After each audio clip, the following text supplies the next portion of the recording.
You are now tuned into the truth frequency. We are TFR.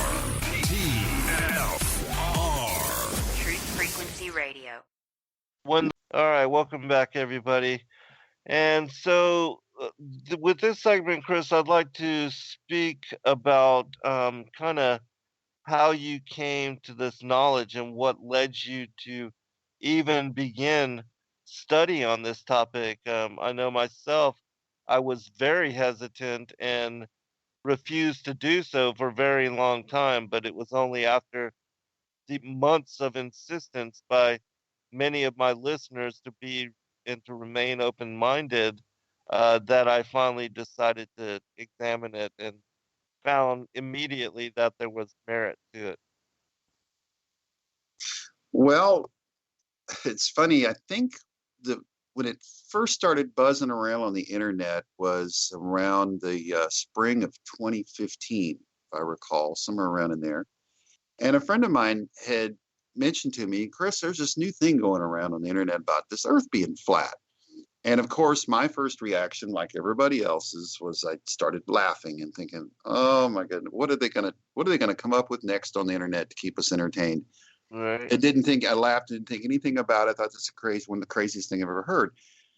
And I guess about 9 months went by, and I was fascinated with a lot of the Admiral Byrd stories in his diary about supposedly, the hollow earth thing, and just curious about some things. And then when I started really delving into the moon landings and studying all that and realizing that, you know what, I think that we've been played on the whole moon thing, because I'm an engineer, and I started studying and thinking about all this stuff.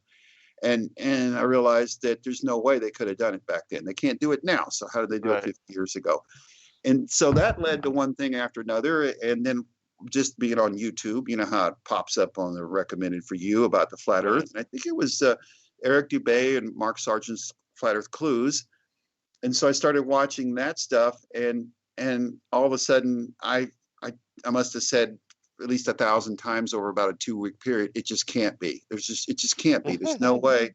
But then the deeper I went down the rabbit hole, I remember waking up just before you could find curvature formulas and all that stuff. So I was doing the math and calculations on the size, and I remember getting up one morning and getting out a 100-foot long piece of wire out here in the parking lot and trying to draw an arc radius so I could scale it down and get a concept of how this curvature thing worked. And then after watching a lot of videos, that there's a saying about a picture's worth 1,000 words and a video's worth 1,000 pictures. And yes, and a time-lapse video is worth 1,000 videos, because you see things in a time-lapse that you don't normally see. And somebody had done some of the sunsets, and when you'd watch it setting, and you could see it getting smaller and smaller and then kind of hooking around as it leaves our sight, and that convinced me as well. And then just analyzing a lot of the things, using common sense about water seeking its own level, and gravity. And I love one of my fun mind twisters is I say, okay, if we are living on a ball and you start digging to China and you're digging down, at what point do you turn around and you're digging up? Because as you emerge from the other side of the ball, you're going to be upside down. You're going to come out with your feet first unless you turn around somewhere in there. And where does that happen? So that's a really fun one to play with, and it's one of those mind twisters. Yeah, I never even thought about that. That's a interesting thought there. Yeah, and then watching just became so educated over the last few years about when I was younger, and they ran this whole heliocentric concept by me as a child. I never quite understood it, because I'm one of the few people, being an artist, that we're gifted to be able to see in 3D, because when you have to build something, you have to do that. And some people can't really see in their mind something in 3D. They have to look at it on a TV or draw it out or something. But I have that gift, and I could never get the concept of how the sun and moon go around, because if we're spinning around in a ball and then we're going around the sun after 6 months later, if we're going on a 24-hour cycle, then the day would be night and night would be day, because you'd be on the sun. And I went, well, that doesn't work at all either. So Right. I kept running into all these things that just don't logically fit with the story we've been told. But Right. then what really fascinated me was when after I built one of my models and I had the sun lapping over the moon, and it showed a little square, because the LEDs I use, the little tiny ones on there, they're kind of square shaped. So when the sun's on top of it, it casts a little square shadow. And as it was passing over the moon, you could see the square shadow moving slowly the opposite direction, which is exactly what happened during the eclipse we had here recently, what, 6 months ago, the one that went across the 70-mile wide swath that went right across the US. And it works absolutely beautifully on the flat Earth model. And there's just no way it could possibly work because you can't. All shadows are bigger behind an object, and there's no way you can have a moon that's supposedly 3,000 miles in diameter that's 250,000 miles away cast a 70-mile wide shadow on the Earth going away. It's not going to happen like that. But if the sun and moon are approximately 30 miles in diameter, which is what we kind of calculate, 30, 40 miles, somewhere in there. We don't know exactly the height of them. Some people think that they're 3,000 miles high. Some people think that they're only a few hundred miles high based on the perception. So a lot of my models are scaled out to where I have to get them up high enough to be able to cast the light down to cover a large enough area. But there's a distinct difference between sunlight and daylight. And I've had a lot of other theories about this. Everybody does, is that the daylight is caused by the noble gases that are in the upper atmosphere. And I believe that sun's energy, the electrical energy, charges up those gases, because we know when you fire up neon in a tube, it glows blue. So there's a good reason why the sun, the area is so much larger on the model, whereas the sun's like a spotlight and it's highlighting a certain area, but yet there's a very large area that's a blue sky over us, and I believe that's caused by the noble gases being lit up, causing the daylight actually. So, Interesting. but yeah, there's all kinds of. Everybody has different theories and concepts about how they think it works. But we know one thing for sure: we're not on a spinning ball. Right. Right. Yeah, absolutely. Those points that you brought up, several of them were the things that also made me really begin to question and to seek in a serious manner um, some answer to the queries that kept coming up in my mind, especially like with what you said, with 6 months later, us being on the opposite side of the sun, day and night should be switched, and yet we only have 1 hour of daylight savings, twice a year. And so how does any of that make sense? And then the whole thing with the parallax of the stars, how they could be consistent in arrangement, and the way that the time lapse photography shows that all the luminaries, including the sun and the moon, are all moving kind of at the relatively same rate of speed, and all in motion around Polaris. We know that the moon moves slower than the sun and by 50 minutes every day, and that's what causes it to go through its phases. But um, and so those kind of things, if we're on an, a planet that is supposedly orbiting around the sun at the same time that the sun is moving in circle around the Milky Way galaxy, and the Milky Way galaxy is also moving around some grand universal center, well, there's no way that the arrangement of the stars could remain constant in orientation day after night and over thousands of years. That just is not possible. And so those kind of things forced me to reconsider, and it led me to a complete paradigm shift in my thinking. And so what were some other things as far as your journey? And also, if you would, can you talk about just awakening to the whole conspiratorial reality of things like 9/11. How did that affect you, and uh, your journey to awakening on all these kind of esoteric subjects? Let's see. Well, I just go back to, I guess, 1992, somewhere around there, when the Waco incident. I was up in Oregon at the time, and I knew something funny was going on with this. The story we were told about these people and what happened down there. I was pretty distraught over all that. And then you had Oklahoma City, and that found out later that didn't add up to what we've been told. And then 9/11 happened, and it didn't take a lot of logic and common sense over a couple of years to find a conclusion after seeing what happened to Building 7 and all the stuff that happened, that was a made up story as well. Mm-hmm.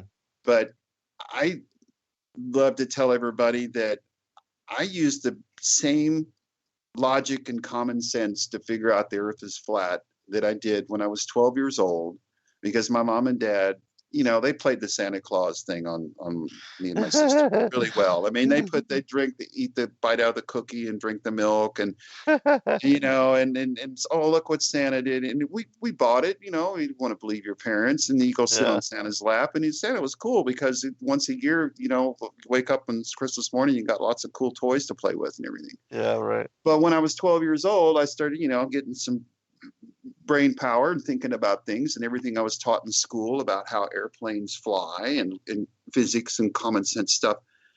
Then we had moved into a new house that had a fireplace, and I'm looking up the flue, and I'm going, wait, you can't fit down there. And I remember looking out my window and looking at the sky, going, okay, am I going to see the sleigh? Was he going? I'm going, wait a minute. And I had a paper route. So I was going, how's Santa going to hit all these homes on my street in one night? Get down the chimney, drop off the presents, get to the next house. I stood using logic going, wait a minute. And then I dawned on me, I said, oh man, mom and dad have been playing me on the Santa Claus thing. Yeah. And I was real proud of myself that I figured all that out for myself. Figured it out. Yeah, right. And it's the same thing with the flat earth thing, Yes, exactly. Exactly. We've been played. That's so funny. But it's really neat to think that after 25 generations, that even my great grandparents were going along with this, because it's what their parents taught them. And supposedly, from what we can understand, about 500 years ago, we can go back to a lot of people call them the Jesuits, that started this whole escapade. And I think that the logic or the reasoning behind why they would do this is, I guess, if you understand, there's certain things about psychology that if you've got this big elaborate story going on and they're buying it, and I guess you have a certain power over the people because you know the truth and they don't. And I mean, I'm describing myself very well, but it's just really cool that after 500 years and our generation, we figured it out. And a lot of us think that, not to get off the subject, but the space station's another big ruse that's been played on us. And since they're kind of they can't pull it off anymore, the technology's, like Mark Sargent was saying, just caught up with what they have, what's available. And so I'm going to make a prediction. A lot of people have that they're probably going to bring the thing down and crash it in the next year because they can't keep the facade on that going up much longer. Right. It'll be interesting to see what happens on that. Yeah, they already declared they're going to retire it. Yeah, and when you go back the last 50 years to think about, and then all these other little things that kind of discovered along the way after doing a lot of research on stuff. I don't know if anybody's looked into the whole nuclear weapon thing. I was fascinated when I went down that rabbit hole and pretty much came to the conclusion that I don't think they exist, because I think that if they did, we would already have used them by now. And I don't believe that they ever dropped one on Japan. When you look at the pictures and you study all that and you really do your homework, a lot of people, I think, would come to the same conclusion. And that's been used to basically keep people in fear, and you know, and you tell everybody, look, these guys are the bad guys, and they've got some really bad bombs over there, so we need more money from you so we can build better bombs to protect you from them. And it's the same story, you know. They get people to, when you have people living in fear, you don't think as clearly as you normally do. And can you tell us a little bit more about that? Because that's a rabbit hole I haven't really gone down. And so tell us, you know, kind of what led you to your conclusions, for somebody like myself that has never investigated or looked at that particular aspect of the conspiracy. Well, there was one very famous man that's a very dynamic speaker, and he was going around the country. His name was Gaylord Windsor, and he worked with these plutonium and different things, and he would show people, look, you know, I swam in pools of this stuff. I can sit here and lick it off my hand, and I'm not getting radioactive poisoning. This is not what we've been told. And he looked pretty serious about it, and then when you really study the pictures of Hiroshima when they said a nuclear bomb went off, and then you look at Tokyo, and they didn't nuke Tokyo, they just firebombed it like crazy. And that's what they did to Hiroshima. It was a bunch of wooden buildings. Yeah, you got a few concrete structures still standing, and all the streets were cleared off, but people are living there today. There's no radioactive poisoning there. It's this whole thing about, you know, that we could destroy the world 10 times over. And when I was a baby, my mom said their biggest fear was the Russians were going to drop nuclear weapons on us. And we used to have to duck and cover and go through drills in the schools and go out in the hallway and, you know, crouch down and put your hand like it was really going to help anything. But it was all part of the conditioning. And you grow up and with a lot of fear, always wondering if you're going to look out your window and see a mushroom cloud one day and have to go, well, it's all over now. But once I came to the conclusion that I really don't think there's nuclear weapons, boy, that's a huge weight off your shoulders. You don't have to worry about that anymore. So I really, you know, I mean, the pictures that we've seen, they have literally taken container loads full of dynamite. There's thousands and thousands of tons of it, and stacked it all up and lit it off. And it made a big, huge mushroom cloud. And they filmed it, and they said, oh, that's a nuclear bomb. And there's lots of stuff on YouTube about that if anybody's curious to look into it. But if you do reach the same conclusion I have, it's like a huge weight off your shoulders. Like, wow, I don't have to worry about that anymore. And, interesting. Yeah.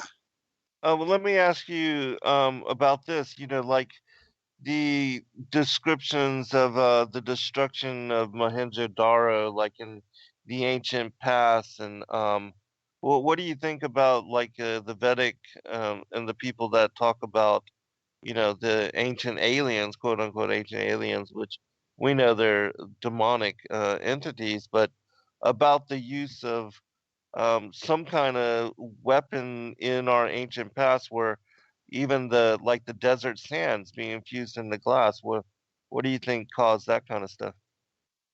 Well, there could be a possibility that there are advanced civilizations that live on other continents outside of our world. If we're on an infinite flat plane here, I mean, we don't know what's outside of if we're living in a domed, enclosed area and we're on a plane and we're not in space, then what else is out there? That's a big question. And maybe there are other advanced civilizations that have visited here before that had lasers and could fly around in craft, because a lot of the ancient hieroglyphics and stuff actually show things that look like spacecraft and helicopters and advanced things. And maybe they did fly over here and, you know, do some stuff like that, and it got recorded in our history. And so I don't know. I've never met an alien. I don't know. Yeah, that's a good thing, I think. Yeah, but then they say that there's some people believe that there are, but they look just like us, and they live here. One of my favorite sci-fi movies that came back in the 80s was called They Live, and that was a John Carpenter film. I love that movie. Yeah, that's a great one. and I kind of think in a way that's kind of what's going on right now. One thing about flat Earth that's really changed me is that I wasn't much of a TV watcher before I started all this, but I just don't have the desire to watch the movies and a lot of the stuff that I used to. I joke with everybody, I'm too busy right now making my own movie to have time to watch anybody else's movies. Good for you, brother. Yeah, absolutely. But Most certainly. it's really been fun because I've met a lot of really neat people and have been inspired, and I just love to build beautiful things. Mhm. And I feel like I guess God just chose me. He said, well, guess what? I would have laughed. Somebody would have told me 5 years ago that, when you get to be 61 years old, you're going to be known in the world as the premier. And some people call me the Betsy Ross of flat Earth now, because I'm the first guy to make models. Right on. And Well, yeah. I would have laughed and said, you're nuts. Where did you come up with that? But it's actually happening now, and I'm just kind of going with it and having a good time. Yeah, that's fantastic, brother. I have one more question with regard to the whole nuclear weapon and radiation stuff. What do you think about these nuclear power plants then, and the supposed radioactive waste that comes out of that? And the reason I ask about that kind of stuff is because they're spending a lot of money supposedly getting rid of this waste, and then the whole thing with the depleted uranium munitions, and how that stuff kind of cuts through steel like butter, and that they've turned this into weaponry.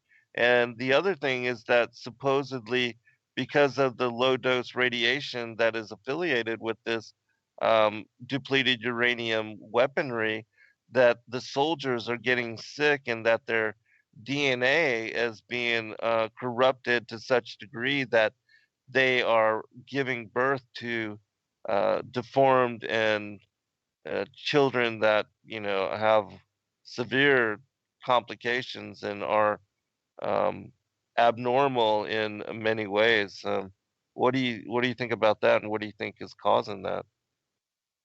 Well, if anybody familiar with Agenda 21, Hmm. and the supposedly the Georgia Guidestones is kind of Yes. an outline of what who's ever in charge, what their plans are.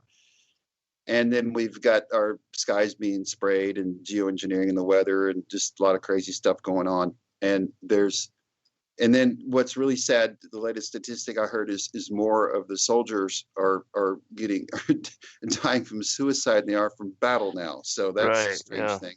Yeah. And yeah, there's a lot that's the military industrial complex. It seems like it just wants to keep growing and getting bigger and consuming everything and destroying everything in the process. And um, I just would really love to see a shift in consciousness about the fact that we have to stop building bombs and weapons and figure out how we can clean up this mess we've made, and how to get the plastic out of the oceans and do constructive things with all this technology we have, rather than blow each other up, Yeah. and Yeah. if we're going to have any chance of we're on a giant Easter Island here, and we can't keep consuming resources and polluting, otherwise our home's going to be destroyed here. So Yeah. that's what And I think. the only other thing with regard to all the nuclear weapons and the radioactivity and all that stuff is that the whole thing against Iran, and the whole pretext for starting the Illuminists in wanting to start this third global war, that they are using the excuse of Iran building nuclear weapons as what would be the catalyst for driving us into this next world war, which Albert Pike says will be um, the destruction of the extremist Christians and the fanatical Muslims, and then the communist atheists will step into that power vacuum and then bring forth the alien savior Messiah, the false Antichrist. And so those kind of things, I wonder if what you say is true, and we could learn, and the world could learn that this, is indeed another part of the deception. How quickly the pretext for, them have an excuse to bomb Iran as a reason for starting the next war, uh, that we could stop all that. But it just, makes you wonder about all that as well. But let me get you to share one final comment on that, and then we'll be right back for next break. Okay. Well, the final comment would be to don't believe everything you've been told. Do your own research and use your own common sense and logic and draw your own conclusions, because God gave us a senses and a brain to do that with. So use it. Certainly. And anyway, Certainly. yeah, one more quick thing. Anybody goes to my videos, if they like, hit the like button. Right on, brother. All right, we'll be right back for the second hour.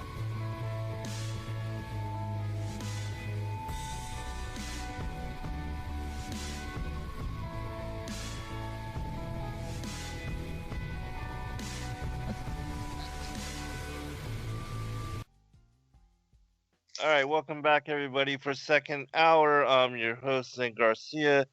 This is Secrets Revealed here on Truth Frequency Radio. I'm honored to have as guests with me over the course of this evening Chris Pontius, the premier model maker of flat Earth oriented products. So definitely go to flatearthmodels.com and place your order today, and tell them that I sent you. But I thought it was interesting that we just heard on the news segment during the commercial break that the National Institute of Health just came out with confirmation that cell phone radiation does lead to tumor growth in mice, which is something that I've been telling people and warning them about for several years. And I never use a cell phone up close to my head. And I know so many people do. And I even had this one girl that used to work for me that literally spent every waking moment talking on the cell phone. And I told her and warned her that, that you could get a brain tumor from doing so. She didn't believe me and began having severe headaches. And I warned her again about the use of her cell phone, told her to get a headset, a wired headset, not a Bluetooth headset, because the radiation is still passed through Bluetooth. But anyways, and so she didn't, and then finally she was diagnosed with a huge egg-shaped tumor right above her ear on her left side, and had to have it removed. And then while she was there in the hospital, she asked the doctors if there was any correlation. And of course, they denied it and said that there was none. And then she continued to use the cell phone in the manner that she did, ended up having another tumor regrow on in similar manner. And when they took that one out, it ended up killing her. And and she was a young 23-year-old mother of 3 kids, and it was sad to see. But it goes to show that, as it says in the scriptures, my people are killed for lack of knowledge, and how much ignorance it can cost us with regard to our health and to our livelihoods and to the preservation of self and families. And so, in my opinion, even though flat Earth is not one of those um, revelations that will save your health in that kind of manner, it just is part of the giant conspiracy of that all things and everything that we've been told and believed to be true um, may not be so. And I just saw also a friend of mine sent me these images of this individual that got a flu shot, and it basically rotted out a huge segment of her arm, and just the flesh just all died, and she now has this big hole in her arm and is having to have it treated. Um and those kind of things, it's just, and the fact that people will line up and pay for these kind of toxins and get these vaccines without even knowing what's in them. And uh, we can't trust our doctors, we can't trust our government, we can't trust our just anything. We, like you said, we need to do our own study and examine everything. But can you tell us about some of the things you've looked into with regard to, the health issues and the health side of the toxins? Because one of the other things we were talking about, these elitist studies, the report from Iron Mountain, this group of elitists came together and they talked about the establishing world peace and how they could not allow that to happen because war is part of population control, and that they would have to implement other measures in order to actually sustain population levels should world peace actually become a reality, or if they were to actually allow that kind of thing to occur. And so that's when they decided to poison the food, the water, the air, and other such things. But can you tell us about your studies in those kind of areas? It's really great you brought the subject up, Zan, because I was very fortunate back in around 1995. Some dear friends that I stayed with up in Oregon went to a seminar and learned about a substance called colloidal silver. I don't know if anybody's heard of that before, but you can make it yourself with a couple of pure silver rods and 3 9-volt batteries. It's an electrolysis principle, and use some distilled water and some sea salt. And I started making my own colloidal silver in 1995. And the conclusion, when I realized how it's supposed to help you keep you from getting sick, it's a natural antibiotic. And I thought, well, if this is all that great, how come we don't all know about it? And I came to the conclusion that there's no money in healthy people. Right. Yeah. So I started. It changed my life. It was 23 years ago. I've come close to getting the flu a couple times where the bug was trying to take hold, and then I drink some silver and treat myself and take my vitamins, and it couldn't ever really get a hold of me. So that changed my life drastically, because I used to have chronic bronchitis and all kinds of health issues when I was younger. And it's really nice to not have health problems, especially when you get older. You can be more productive and life's more enjoyable. So the colloidal silver was one thing that helped a lot. But the thing that really helps, and speaking of the cell phone story, I have a personal cell phone story. But about 10 years ago, I used to carry the little Samsung flip phone where we had our smartphones, and I used to carry it in my left front pocket. Well, I started getting this pain in my leg when I just stand there, an excruciating pain right where that phone was in my pocket. And I thought, well, the phone's got to be causing it, because I've never had pain like that. And so I took the phone out of my pocket, and it went away. And now I carry my smartphone in my back pocket. So I thought, well, if it starts hurting back there, I don't normally carry my phone around there. I have it sitting next to me, which is hard because it'll leave the room and somebody calls you, and I don't always. So I try to joke to put some Velcro on that thing and stick it to me somewhere. But I never hold it up to my head. I always have a speakerphone and hold it away from me, because the times I remember in the past when I'd have a long conversation, after I'm done, it's hot and your brain feels like it's scrambled or something. Right. There's something going on with the radiation, and now with the 5G stuff, it's getting really hairy. But one of the things that really helps a lot, a fascinating man that I'd love for people to check into. Once I learned about, and at the same time I learned about the colloidal silver, I learned about Tesla. And they never mentioned Tesla in school. They kept that from us kids. I guess they didn't want us knowing about, they told us about Edison and all the other smart people, was supposedly smart people. But Tesla was a true genius. And when I learned about him, I'm like, how come I was never told about this guy? And then a few years later, I learned about a substance that a very brilliant man like Tesla, his name is William Reich. And he was he discovered.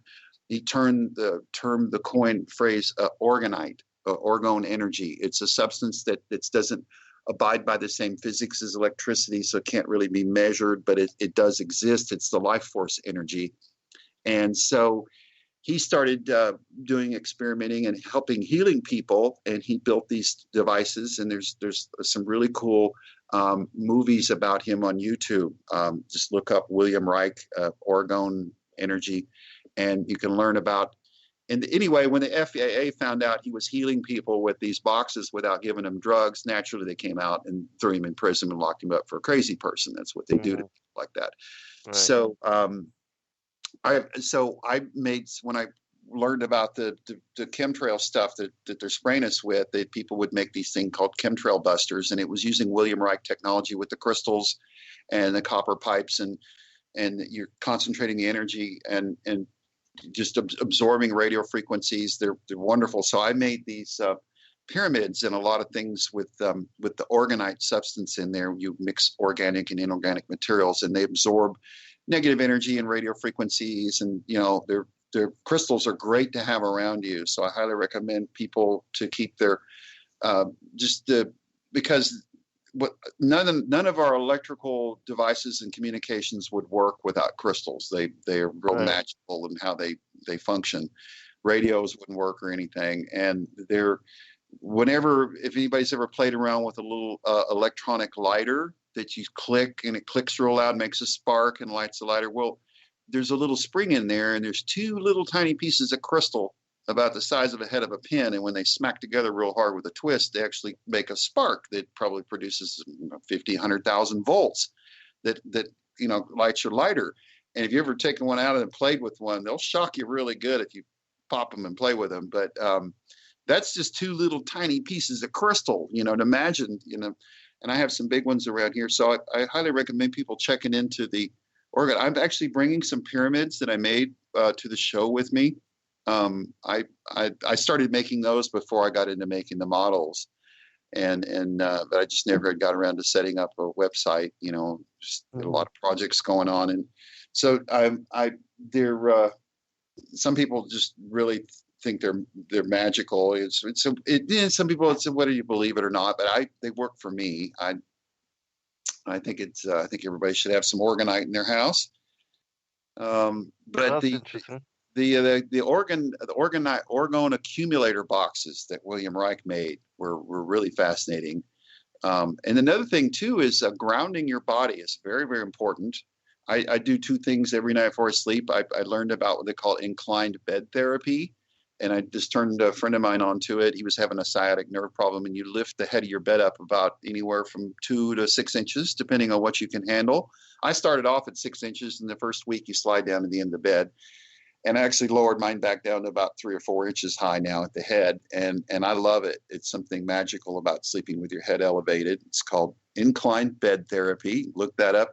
And then another thing is I have a grounding rod that I ran a wire up. It's a real good ground actually created an underground pyramid with 4 long steel rods that I drove in the ground. And then I have that hooked and I wrap it around my foot or use the sticky pads and ground my body out every night I'm sleeping. And that does wonders for you, because when we started wearing rubber shoes, the old days we walked around in our bare feet and leather shoes. And so we stayed grounded most of the time, but now we're insulated from that. And since we came from the earth, basically the earth is it's the Schumann frequency, 7.62 hertz or something like that. I forget. And it's important to have your body grounded. Some people make little plates with the copper wires, and then you can plug them into the ground lug on your electrical outlet that goes straight to ground too. And then when you're watching TV, put your feet up on the board and get your body grounded.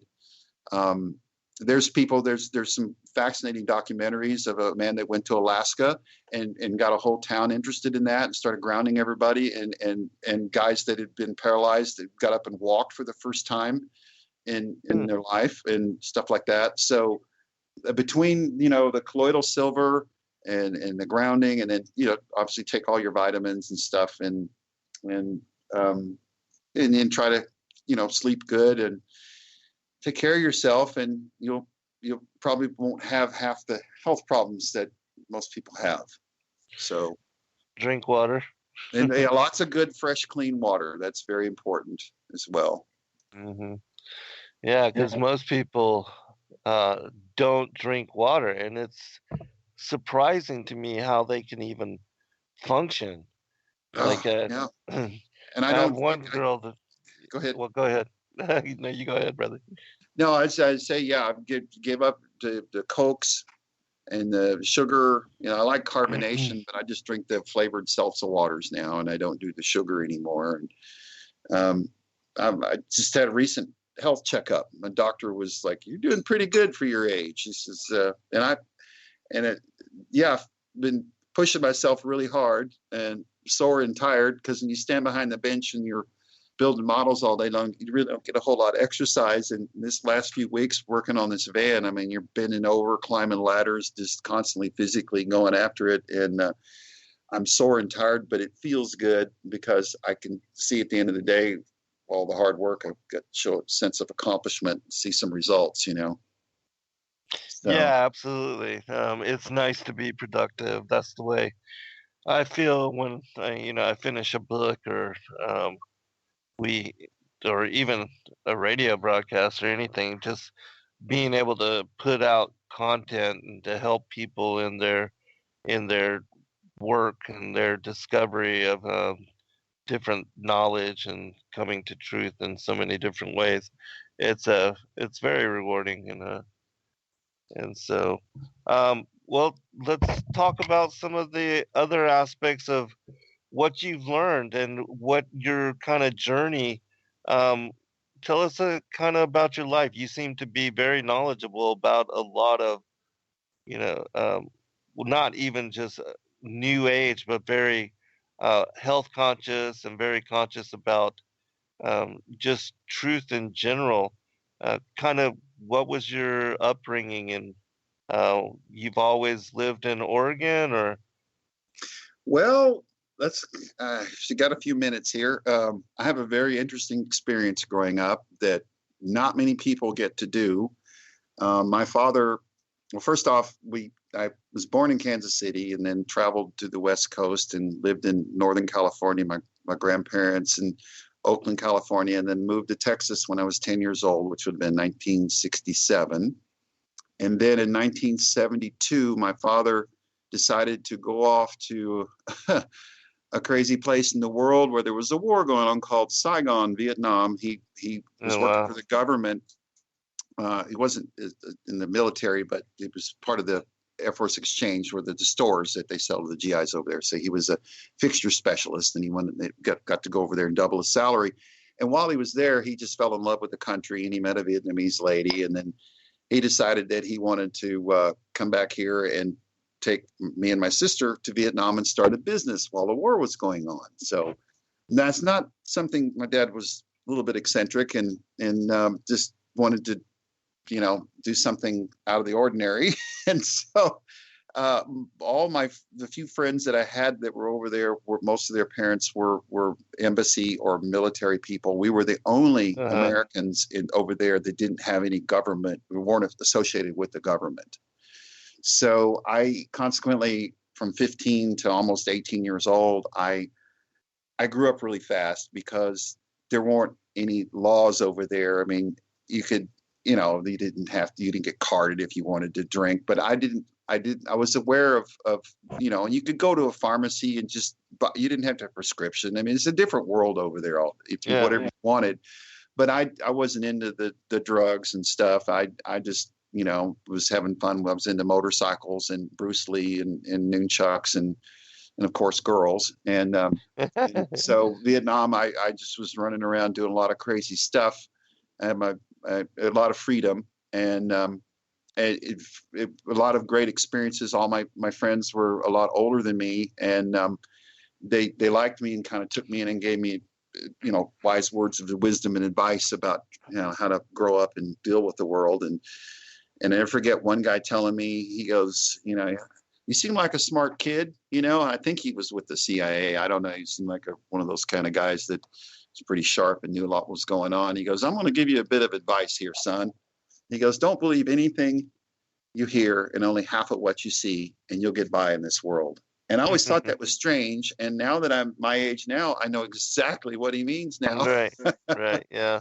So so I got to live over there, and then I came back and to Dallas, where I originally grew up here, and then started working. My dad wanted me to get a college education, but I was tired of school, and I just wanted to get out in the world. And you can't get a job without experience. You can't get experience without a job, so you got to start somewhere. Right. And then I started just learning how to build, worked in a shop, and then figured out how to make store fixtures and cabinets. And then a few years later, got bored with that, and boss wouldn't give me a raise. And then I found a really cool place that I'd loved working, doing executive aircraft interiors, which we do all the high-end woodworking and real fancy stuff. And that's where I got a lot of my experience to use to build the models today with, through that.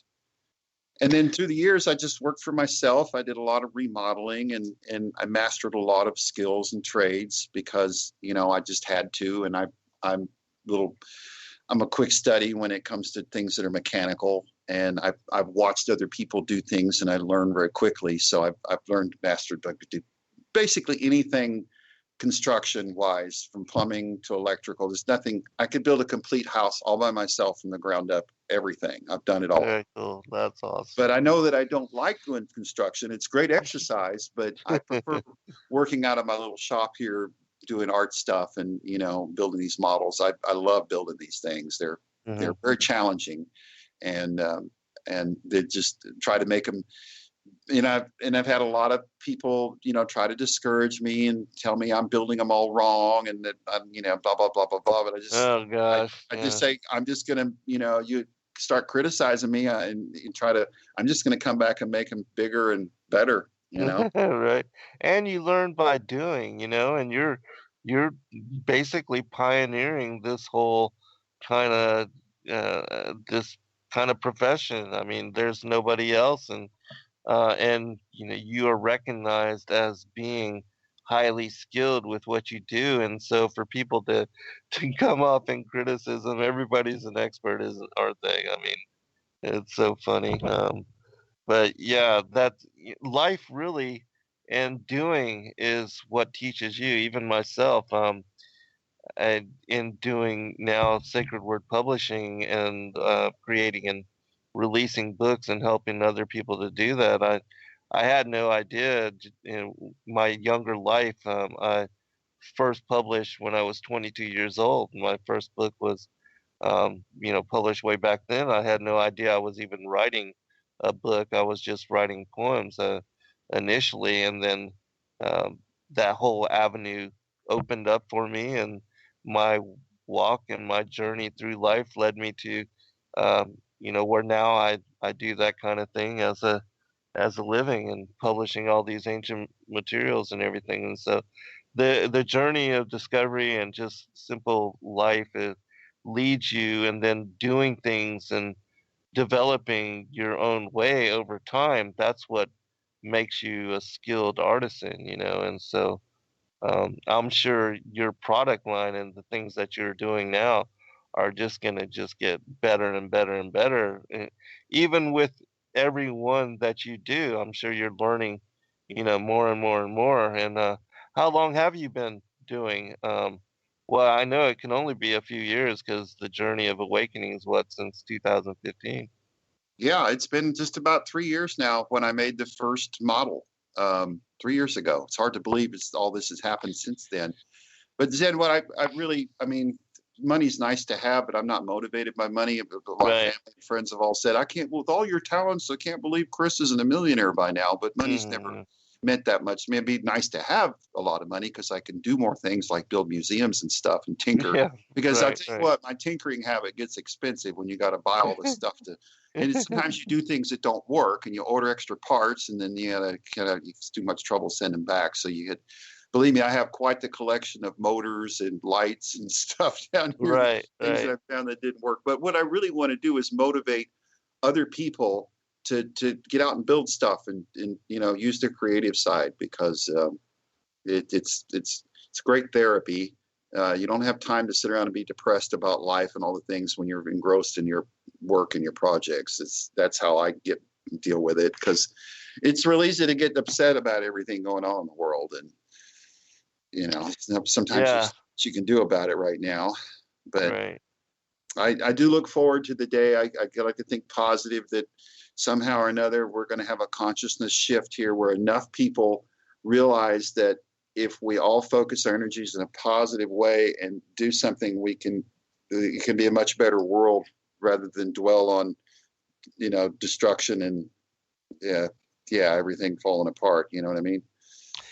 Yeah, I pray for that. But I just with prophecy, I know that things are gonna get a lot worse, but I don't focus on that and I don't feed my energy into that. But there's a reason why it's gonna take Christ to resolve all things. But um, that's just my belief from prophecy and the study of the ancient manuscripts. But anyways, when we come back, brother, I'd like to talk about your experience at the conference and also, the previous conference. And have you attended others? Have you done any other Flat Earth conferences? And have you presented your models in other places? No, the first debut was last year. Now, I went to the first art show in Albuquerque, and then right after that, there was another little art show that was put together in Denver. That was about a week before this. So I did those two shows, and it was really fun because the first art show was the first time I ever really took my work somewhere and set it up. And within an hour, he came around and says, "I showed all your models and live streamed and sold all your models already." And I'd actually done some. I have a kiln, and I actually did some flat Earth map plates, which were really cool. And those were the first things that sold. So I was all excited after that, and then went to the. Anyway, music's Hold on, on. yeah, we'll pick it up. All right, we'll Okay. be right back for final segment. Anyway.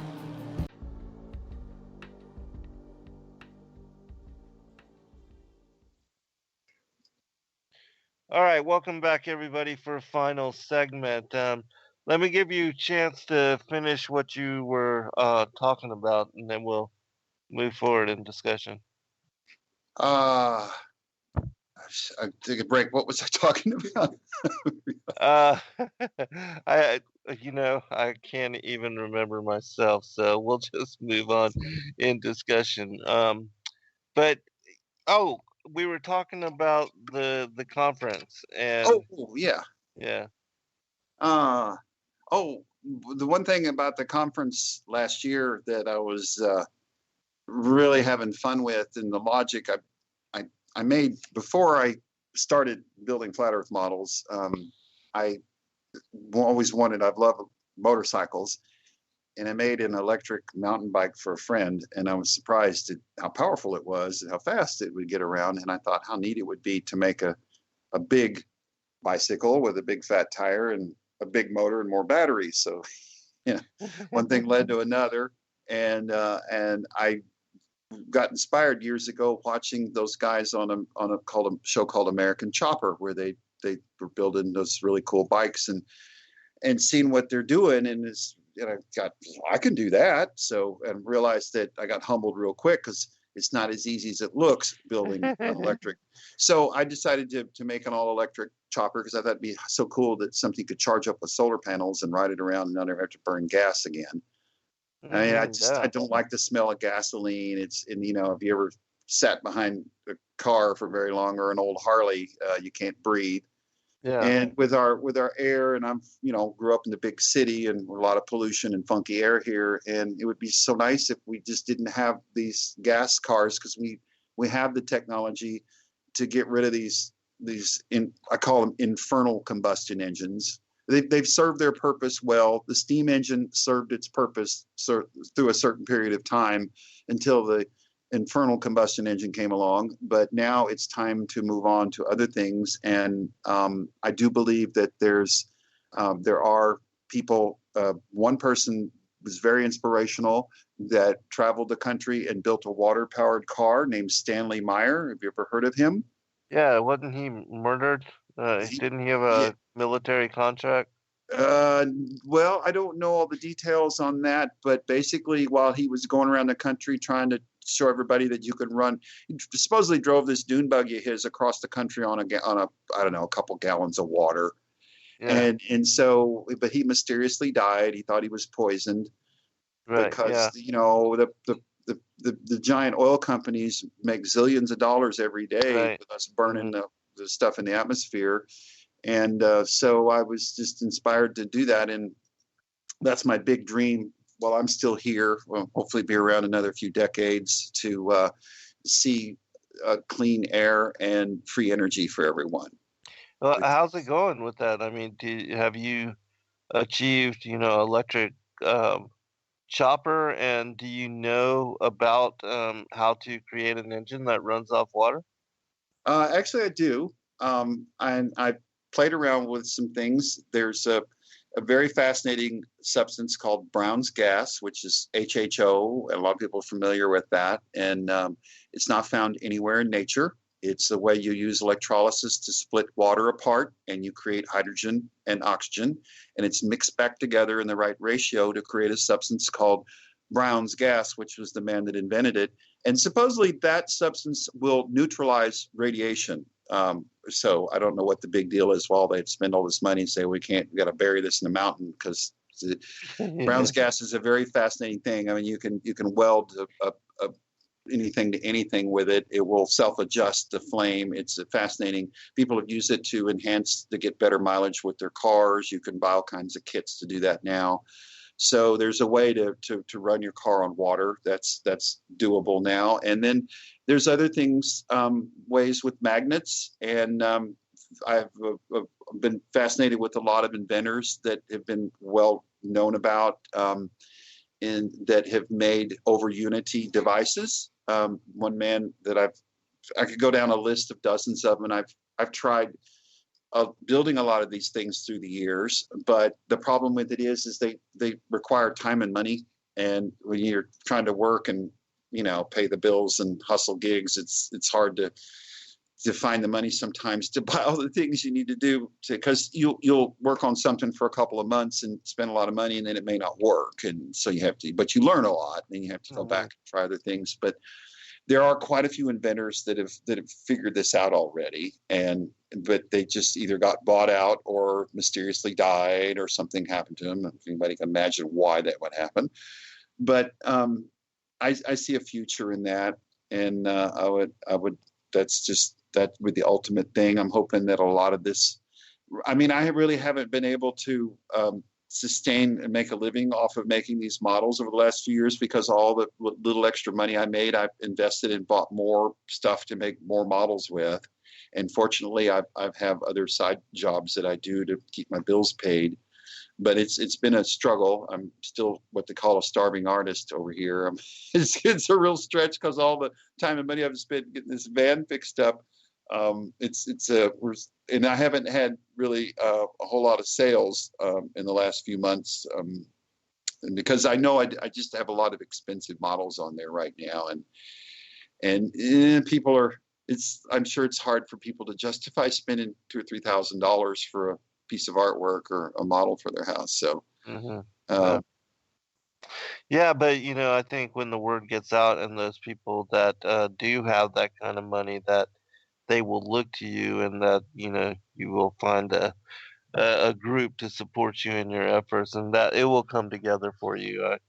I pray that it will. And so, but anyways, the other thing I was wanting to ask you, or actually I was going to tell you first, was I had seen recently on Netflix they released this whole series on inside the Freemasons, and they actually invited the cameras into, like, where they do and show even some of the rituals that they do and the initiation of some of their members and stuff like that. But in the second episode, they were talking about the different conspiracies that the Illuminati have been involved in, or that the Freemasons have been involved in and fomented. And this one guy bragging said that the JFK assassination, uh, and the destruction of the Titanic, the sinking of the Titanic, which killed Jacob Astor and Guggenheim and these other individuals that were big money, and against this creation of a central bank here in America, that was part of the reason why they sank the Titanic, and also insurance fraud. But if anybody's interested in that whole story, just search the Titanic and Endeavor Freedom on YouTube, and the show that I did about all that will come up. But anyways, the other thing that he made mention of is that they had killed the electric car. And if, for anybody that knows the story about that, um, basically in California, they had a law on the books where 10% of the vehicles that were sold in California had to be alternative fuel or electric. And that was a favorite of many of the, Hollywood people there. And they had fueling stations where they could plug up, and these, cars were becoming popular. And then the petroleum industry and different people bought up the patents for these long lasting electric batteries, and then all of the cars, and they basically scrapped the whole project and destroyed all these new electric cars, and destroyed and killed the whole effort that was behind the electric car. And and I was talking about recently in a show about how they did this even with Rudolph Diesel, that they killed him, put him face down in a pond, and didn't release the diesel engine until they found a petroleum based product to be able to run and to utilize within it. And that originally diesel meant for it to be run off peanut oil and different things that farmers could make, corn oil, things like that. And that the diesel engine, even now, can be used for biodiesel and run off of grease and things that are byproducts in, like, the McDonald's and all these fast food restaurants. And so it's being used in the way that it was originally intended to do. But how even that they have stole and corrupted the original idea and forced people to utilize these technologies, and disappeared such technologies as the car that run on water and things like that. And how they've stolen so much technology and forced people to utilize, even with the Ford, when the first Ford car was to run off hemp oil or something of that nature as well. And then they wanted everybody to use petroleum based cars, so they scrapped even all the streetcar lines, the different streetcar lines, like in San Francisco and all of the major cities, and forced people to use cars. And they wouldn't support public transportation because there was this whole conspiracy to get everybody to buy a car and to start using car and use petroleum based products. And how now even wars are fought over oil and the control of it and things of that nature. It's just it's sad to see how the world and the fate and destiny of so many nations and peoples have been um, structured and guided in the whole principle of supporting petroleum based products and the use of them. A comment? Yeah, actually, Zen, people don't know this, but the Vietnam War was over oil. Oh, really? Yeah, they had loaded with oil and we wanted it. And that was what a lot of that was about. Now, they didn't tell us that at the time, but Yeah, that's of course found out not. later through other sources that's really what the bottom line was for the motivation for that. Yeah, but Interesting. energy is the key to everything, Zen. I mean, if all of a sudden you didn't have to pay for gas and you didn't have to pay for electricity, how your life would change, how much more you Right. could do with your life. Because if you had free energy, you can grow your own food, you can stay cool and warm, cool in the summer, which is important down here in Texas. And probably gets a little hot there in Georgia sometimes too. Yeah, yeah, it does. And yeah, I think air conditioning is one of the greatest inventions.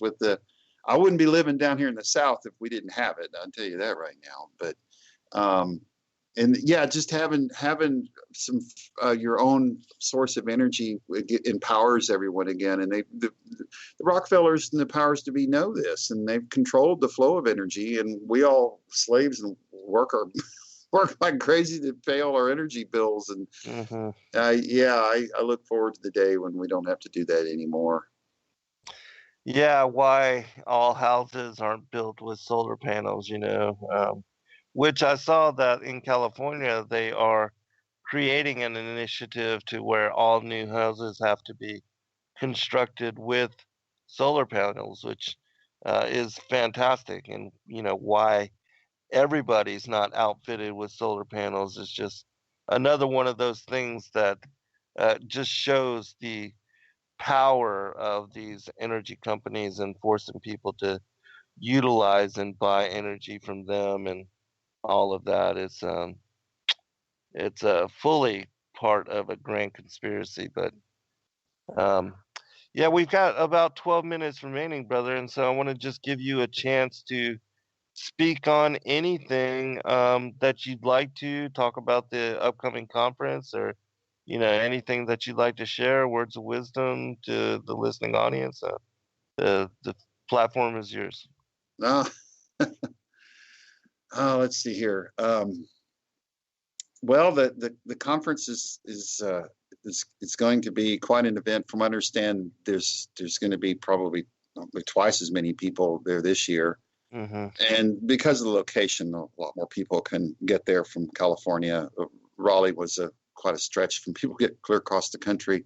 I Right. drove up there last year, and it was a long drive, and I was in a hurry to get there. So, but this driving to Denver is a lot easier. It's only 12 hours from Dallas, and I'm looking forward to seeing everybody. And there's going to be a lot of some famous people there, and we're going to have a really nice display this year, and I have a couple people helping me run the booth, answering questions and talking to people. And all I had last year was just kind of a table with some models sitting on it, but Right.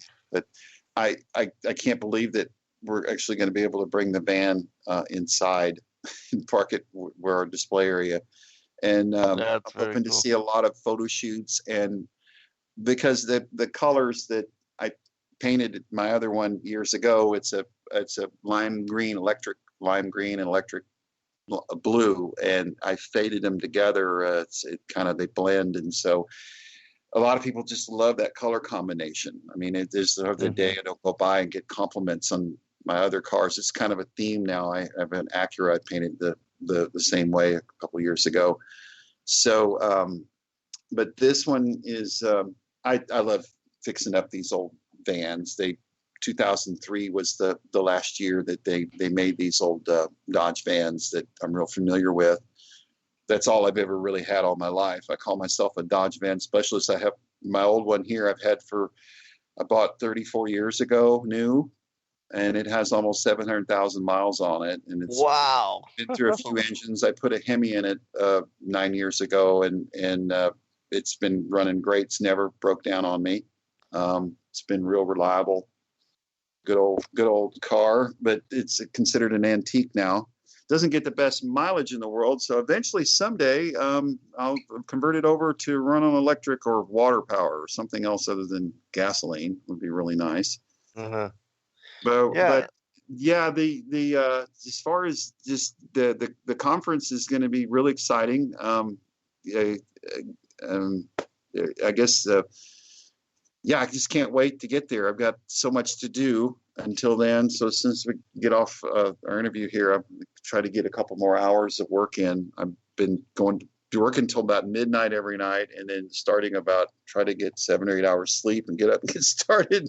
So working 15, 16 hours a day. And it's hard to do, but I'm so determined to get everything ready for the show that I'm just, you can just keep going, it's pure determination.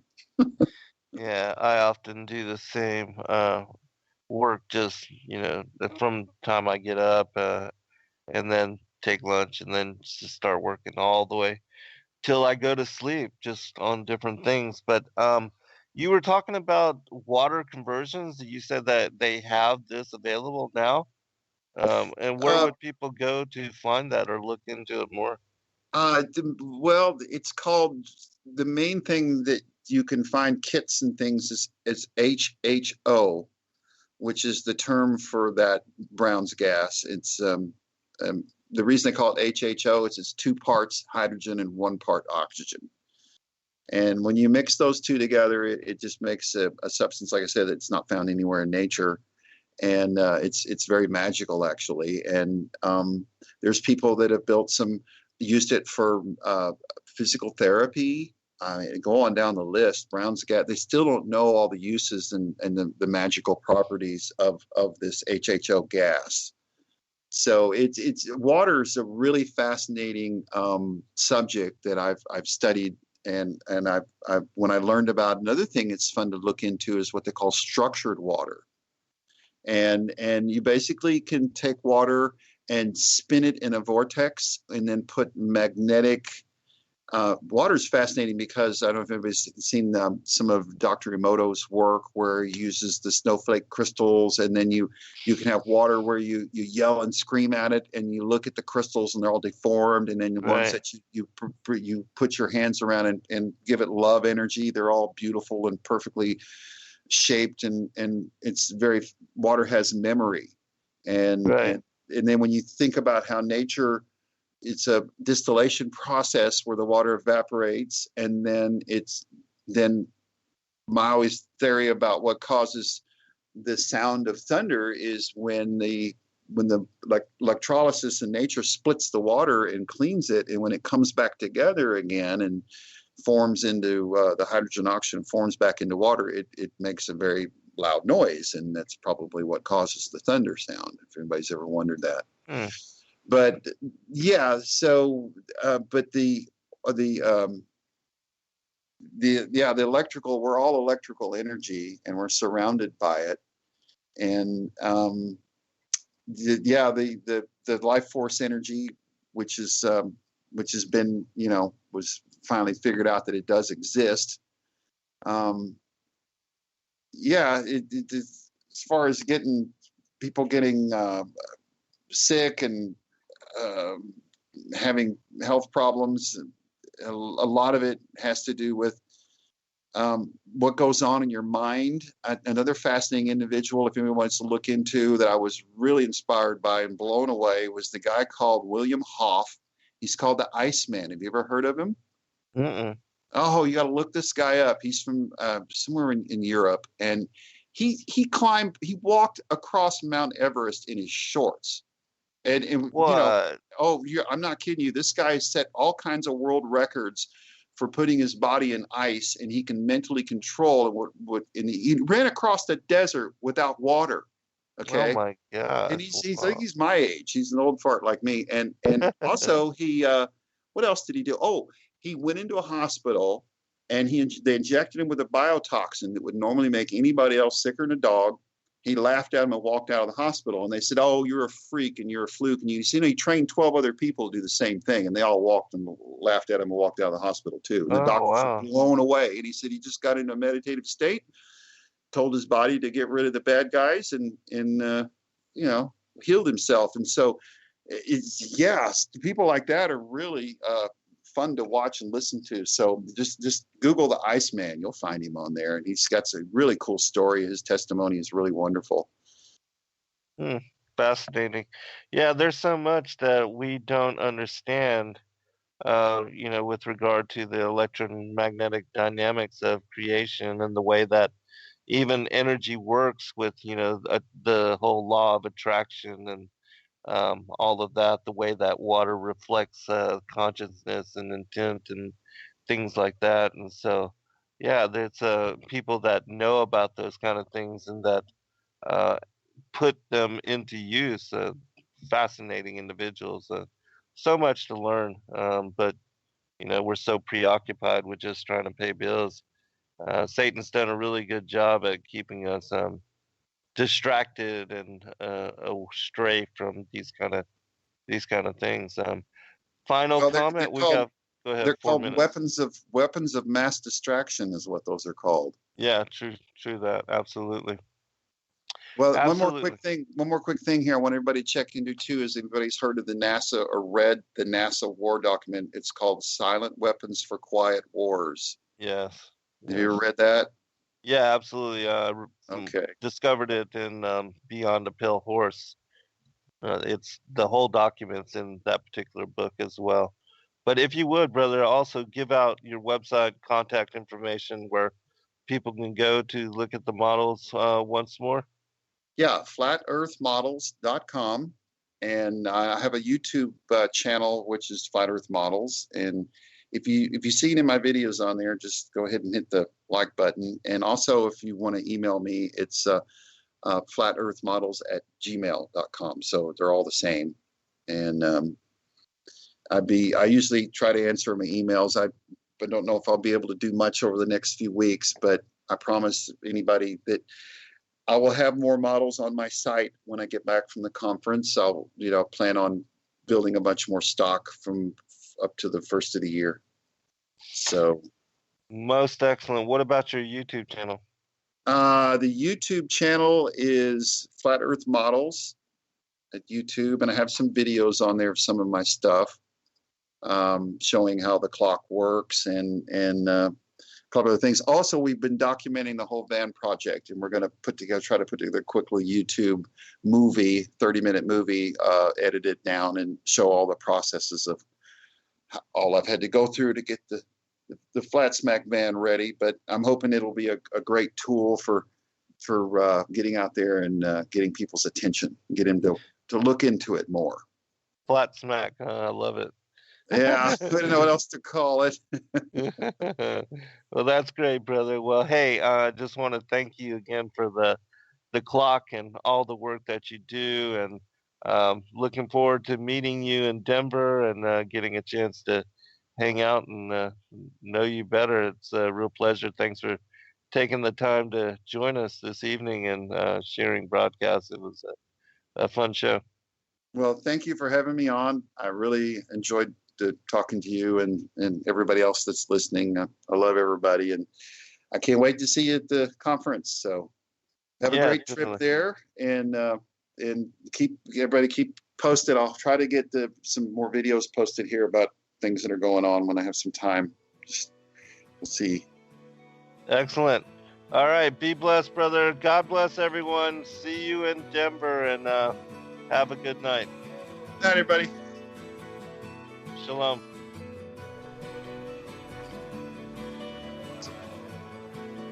All right.